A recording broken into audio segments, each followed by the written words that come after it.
E aí, pessoal? Os mitos e lendas da antiga Grécia contam em detalhes sobre o invencível Hércules e suas façanhas. Mas e se contássemos a todos a conhecida história de forma mais realista? Em uma noite de tempestade, sob relâmpagos, nasce o filho do deus Zeus em Alcmena. Sua mãe o chama de Heracles, que significava glória a Hera, a fim de acalmar a esposa ciumenta do rei Olimpo. Hera, por outro lado, considera o nascimento do menino um insulto e tenta matá-lo. Duas cobras rastejam para fora dos olhos da estátua da deusa e vão até a criança no berço. Mas o pequeno Hércules, que herdou o poder divino de seu pai, quebra o pescoço das serpentes. Ao crescer, Hércules realiza seus famosos 12 trabalhos, após os quais a vingativa deusa madrasta lhe promete paz. Ele atravessa o pântano para lutar contra a Hidra de Lerna, cortando suas cabeças uma a uma, e também alcança o javali de Erimanto, matando-o com sua clava. Mas o maior feito foi a morte do leão de Nemeia, uma fera cuja pele era tão resistente que nenhuma arma poderia perfurá-la.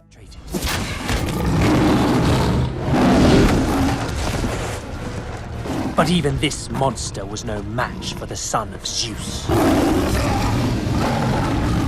Acontece que o homem que conta esta lenda está amarrado e pendurado sob a ameaça de ser açoitado por piratas. Seu nome é Lolaos, o sobrinho do herói da história. O líder dos saqueadores não acredita em uma única palavra e começa a queimar a corda que prende o rapaz. Atrás do capitão, aparece o próprio Hércules na pele do leão de Nemeia, gabando-se de ter matado a fera com as próprias mãos. Pelo menos é o que dizem as lendas. Hércules detém o primeiro ataque dos 5 saqueadores com um golpe e depois se esconde dos demais em um canto, revelando que não veio sozinho, mas com ajuda. O astuto ladrão Autólico, a arqueira amazônica Atalanta, o vidente Anfiaral e o feroz Tideu. Com a ajuda deles, Hércules salva seu sobrinho da tortura e nocauteia o capitão pirata com sua clava. Após a luta, Autólico calcula a quantidade de ouro que receberão pelos mortos, enquanto Lolaos diz que sua história sobre Hércules deixou os inimigos em pânico. No entanto, todas essas lendas são apenas uma tática ardilosa. The more they believe Hercules is truly the son of Zeus, less likely they are to fight.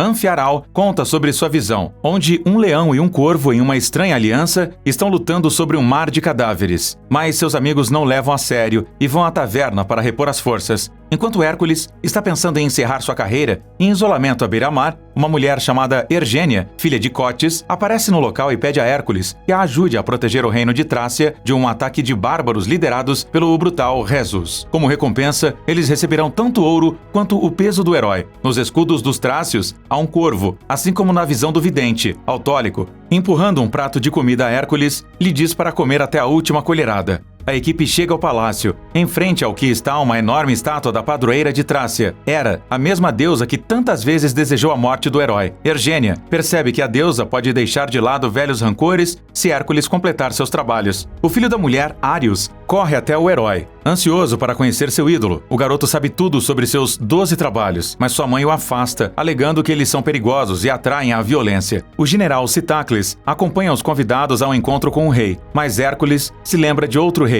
Euristeu, a quem concedeu triunfantemente as cabeças da Hidra de Lerna. The masks of serpents. No wonder men thought they were monsters. Acontece que os monstros são apenas pessoas fantasiadas. Outro conto que pode ser contado de forma vantajosa aos plebeus. Lá, Hércules reúne-se com sua esposa Mégara e seus 3 filhos. Mas o momento feliz termina em pesadelo. Hércules ouve gritos de seus entes queridos e sangue respingando pelas paredes. Hércules está diante de Cotes. O rei dos Trácios fica surpreso ao saber que o semideus precisa da ajuda da equipe e, ao ver a Amazona, diz que não há lugar para uma mulher nessa missão. Atalanta imediatamente prova o contrário ao realizar um tiro de arco certeiro com 2 flechas ao mesmo tempo.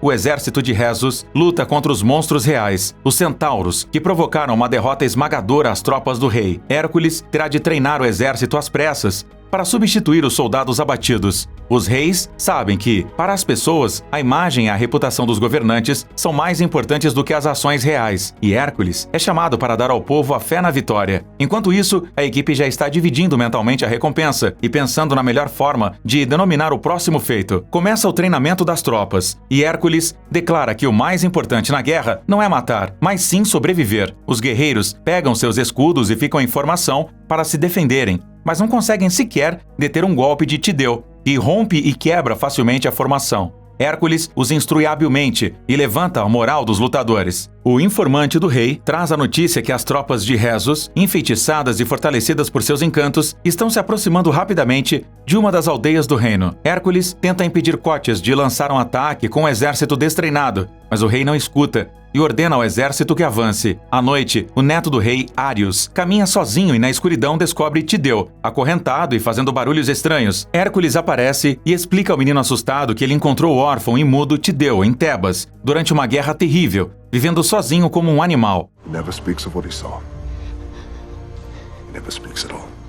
Árius admira Hércules, mas por toda a fama e exageros dos feitos. Ele leva a criança para sua mãe e dá ao menino o dente do leão de Nemeia, deixando-o muito contente. Na manhã seguinte, Hércules se levanta à frente do exército. Lolaus se esgueira para se juntar à fileira de soldados, mas Hércules o encontra e não permite que lute. Ao chegar ao seu destino, inúmeros corpos estão espalhados por todo o local, incluindo civis e crianças. Hércules relata que, pelo estado dos corpos, eles estão ali há pelo menos uma semana. Em seguida, encontram vários corpos frescos, que na verdade são selvagens, armando-lhes uma armadilha. Os soldados formam um quadrado, protegendo o rei com escudos, e Hércules é desafiado para um duelo pelo campeão dos selvagens. O herói quebra discretamente a ponta da flecha de Atalanta e perfura o crânio do oponente com um golpe. Os guerreiros consideram isso uma demonstração do poder divino. Os trácios tentam manter a formação, protegendo Lolaus e Cótis das multidões inimigas, enquanto Hércules e sua equipe permanecem do lado de fora. Atalanta perfura os inimigos com seu arco. Tideu gira como um furacão. Anfiaral corta com sua lança de 2 gumes e Autólico é um mestre com seus facões em combate corpo a corpo e à distância. A clava e os golpes de Hércules, por outro lado, repelem seus inimigos como se ele fosse realmente um semideus. Mas isso ainda não é suficiente. E quando parece que os selvagens estão prestes a vencer e alcançar ao rei, Hércules e Anfiaral montam suas carruagens no meio da multidão e cortam suas cabeças, usando sua vantagem. A vitória é alcançada a grande custo, e os soldados lamentam os mortos, enquanto Lolaus cobre as feridas de Hércules para que os soldados não percebam que ele está sangrando como um mortal. O herói critica o rei pela decisão imprudente, e o general quer executar o informante por levá-los a uma armadilha, mas Autólico o impede, assumindo a culpa.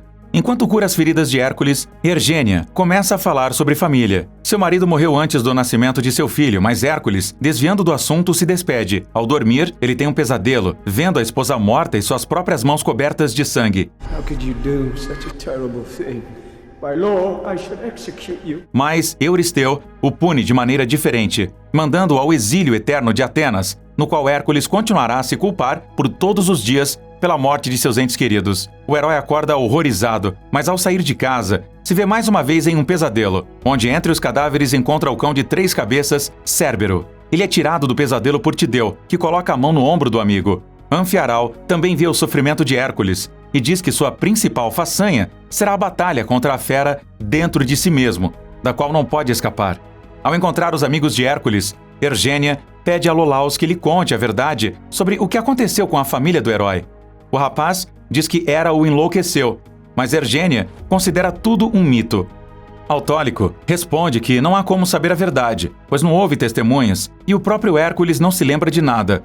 Os 2 órfãos sobreviveram nas ruas de Atenas e depois foram para o exército, onde Hércules sempre recebia pessoalmente dos reis as tarefas mais difíceis e Autólico o ajudava. O sucesso deles era realmente impressionante e as próprias pessoas começaram a inventar os mitos. Aos poucos, a equipe foi crescendo, e cada um deles teve motivo para confiar no amigo por sua bondade. Atalanta também revela que Hércules a pediu que o detivesse em caso de um ataque de fúria sanguinária, acabando com ele antes que fizesse mal a alguém. O treinamento do exército continua, porém, ao conhecer melhor os heróis, Citacles e os Trácios começam a notar inconsistências nas histórias de Lolaus. Anfiaral diz que os deuses deram-lhe um sinal de que morreria em 7 dias em um lugar muito semelhante ao de Hades. Agora Tideu já não pode mais superar as fileiras de guerreiros bem treinados. Hércules leva os soldados ao monte Ásticos, onde eles veem o que parecem ser centauros à distância. Ao se aproximarem, percebem que são apenas homens a cavalo. À frente dos cavaleiros está o próprio Rhesus. Hercules, your legend ends here. Ao lado do comandante está o mesmo informante traidor que foi salvo por Autólico.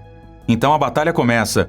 Os Trácios mantêm a formação perfeitamente, e Atalanta, com outros arqueiros em carruagem, atinge o exército inimigo com um ataque surpresa pela lateral. A equipe de herói também não fica para trás e luta no meio da multidão de inimigos. Os arqueiros de Ressus respondem com uma salva de flechas flamejantes cobrindo o céu. Anfiaral, pensando que sua hora chegou, abre os braços e fecha os olhos, mas nenhuma flecha o atinge.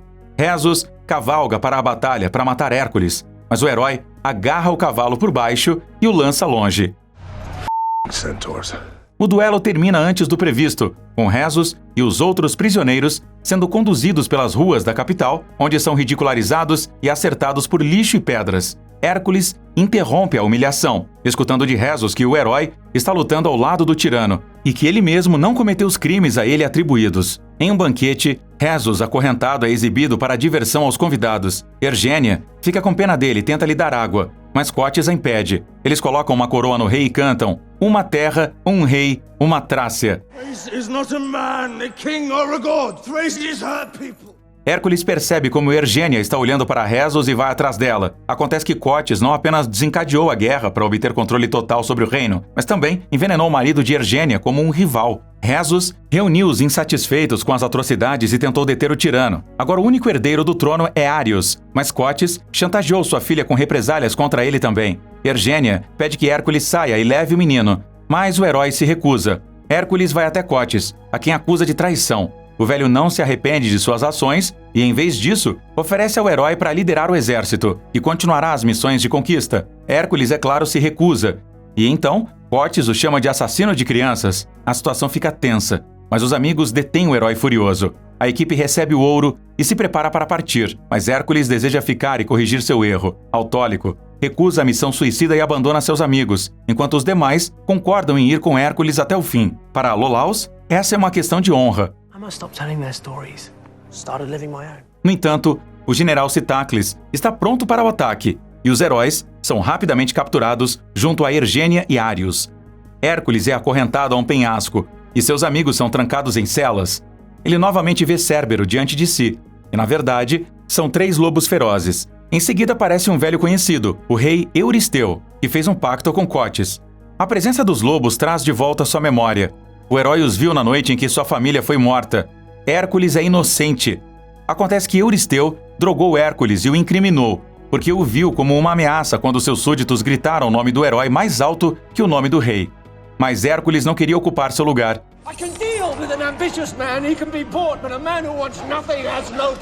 Em seguida, Cotes ordena a execução de sua filha Ergênia na masmorra, aos gritos assustados da mulher, amaldiçoando seu pai, e às provocações de Anfiaral para lembrar quem ele é, Hércules encontra forças para puxar as correntes e espancar o executor com pedras. Os lobos são soltos, mas ele os derrota com as próprias mãos, finalizando o último com o dente do leão de Nemeia, que Ários discretamente o devolveu durante seu cativeiro. Atravessando a masmorra com a ajuda dos amigos e de Ressus, Anfiaral fica na mira de um guarda, que atira uma lança de fogo nele. O vidente se prepara para aceitar seu destino, mas Hércules intervém e devolve a flecha, o que acaba aborrecendo seu amigo, que já havia se despedido da vida terrena. O herói alcança Euristeu, que tenta usar todas as promessas possíveis e manipulação para permanecer vivo, mas Hércules não pode mais ser detido. Ao se vingar do vilão, Hércules se distrai por um momento, e Citacles se esgueira por trás e joga uma corda ao redor de seu pescoço. O general levanta sua arma, mas Lolaus está por perto e salva seu tio. A batalha final ocorre fora do palácio,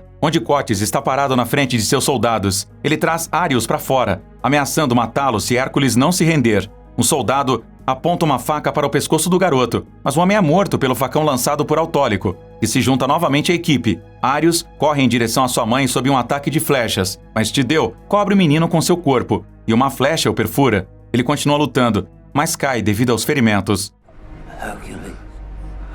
Antes de morrer, Tideu ainda pronuncia sua primeira e última palavra. Os heróis bloqueiam o exército trácio com óleo em chamas, e isso dá a Hércules tempo para empurrar a estátua de Hera pelos degraus do templo. Enormes partes da estátua derrubam os soldados, forçando-os a fugir. O rei experimenta a ira da deusa, voando para o abismo, enquanto os guerreiros sobreviventes depõem suas armas e se curvam diante de Hércules, entoando seu nome. Assim, Anfiaral conclui: não importa se Hércules é o filho de Zeus, o principal é que ele acreditava que poderia se tornar um herói e assim de fato se tornou um. E o próprio vidente já deveria ter morrido há muito tempo, portanto não se deve acreditar cegamente no destino. Como de costume, o título do filme está na descrição do vídeo. Compartilhe nos comentários. Gostou dessa releitura da história do famoso herói ou prefere os mitos tradicionais? E não se esqueça de se inscrever aqui no canal, deixar o seu like para que histórias legais saiam o mais frequentemente possível. Até a próxima. Tchau!